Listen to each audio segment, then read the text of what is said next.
Alger, en octobre dernier.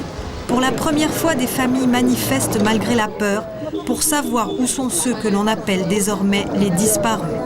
Qui sont-ils? Des fils, des frères, des maris dont on est sans nouvelles depuis des mois ou des années. Ça, c'est mon frère. C'est un résident chirurgie.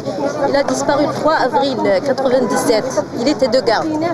Depuis, on n'a aucune nouvelle de... Est-il mort? A-t-il été enlevé? Par qui? On accuse souvent les groupes islamistes, mais pour certaines de ces familles, ce sont les forces de sécurité qui sont responsables. Les rassemblements s'interdisent. Respectez la réglementation du pays.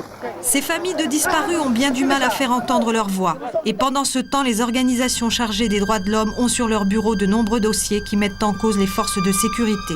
Pour la première fois, nous avons pu consulter un fichier de disparus. Abdelrahman, 42 ans, arrêté par la police et l'armée en novembre 1994, a été vu pour la dernière fois au centre de police de Oued Kish. Naïma, 23 ans, enlevée en avril 1997 par des membres des forces de sécurité près du tribunal d'Alger.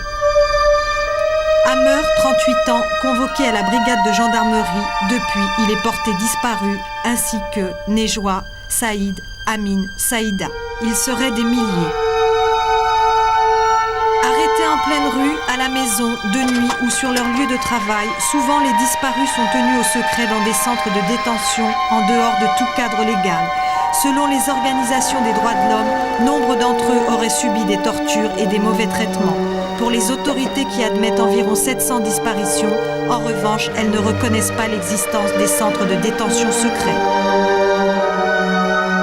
C'est complètement nié par les autorités algériennes, alors que vous avez beaucoup de témoignages de gens qui sont passés par ces centres de détention secrets et qui vous expliquent les conditions dans lesquelles ils s'y trouvent, avec les tortures et mauvais traitements en particulier qu'ils doivent subir. Comment comptabiliser les disparus? Difficile, le système judiciaire algérien n'en a pas trace. Pourtant, les rapports des organisations internationales des droits de l'homme désignent la responsabilité de l'État. Human Rights Watch estime que dans les cas qui lui ont été soumis, l'implication des forces de sécurité est étayée par de nombreuses preuves, ce qui est le reflet d'une politique de disparition commanditée par l'État en Algérie. Fatima, 63 ans, depuis un an, elle pleure la disparition de son petit-fils Amin. Pendant des mois, sa famille l'a cherché en Algérie, a même témoigné à la télévision algérienne. Ces deux femmes racontent le parcours d'une famille dans l'incertitude. J'ai fait des recherches dans les casernes, je vous dis que j'étais à Blida, j'ai fait des recherches plusieurs fois là-bas, et j'ai été à Oran, j'étais de partout, j'étais à Ben Aknoun, j'étais de partout où il y a je sais où il y a des prisonniers, j'y vais.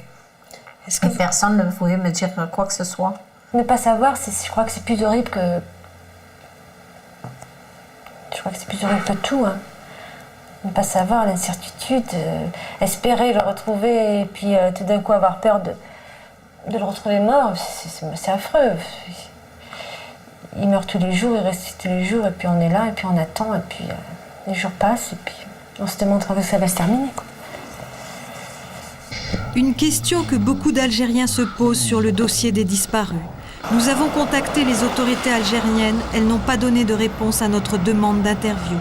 Mais pour Mohamed Tahri, avocat, actuellement en formation à l'ONU et qui a constitué près de 600 dossiers de disparus enlevés par les forces de sécurité, l'analyse est claire.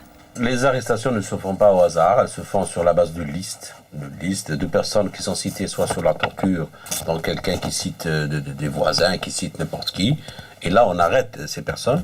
Et le phénomène de la disparition était enclenché lorsque la justice ne pouvait plus répondre à la volonté politique de mettre des gens à l'ombre sans preuve. Alors question, pourquoi aurait-on organisé des centaines de disparitions et sur quels critères? Tout Algérien qui souffre est un danger. Et tout Algérien, donc, peut être ciblé, si jamais il manifeste son mécontentement dans son quartier ou dans son travail, de se retrouver un jour disparu. Aujourd'hui, le besoin de transparence est de plus en plus fort en Algérie. Malgré la peine, peu de familles que nous avons rencontrées sont enfermées dans la vengeance et la haine. Leur premier désir, revoir un jour leurs disparus.